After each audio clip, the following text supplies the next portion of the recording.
Ito pala yung kumukuha ng ano rito. Solar light.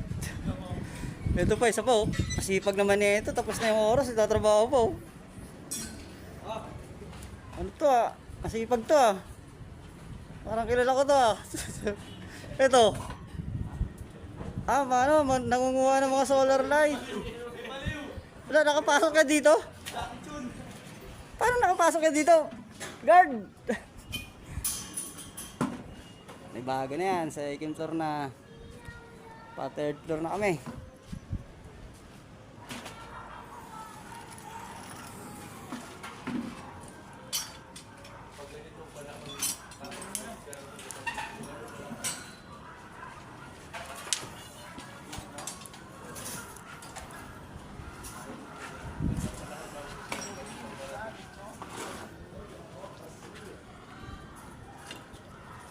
Uli ka ngayon.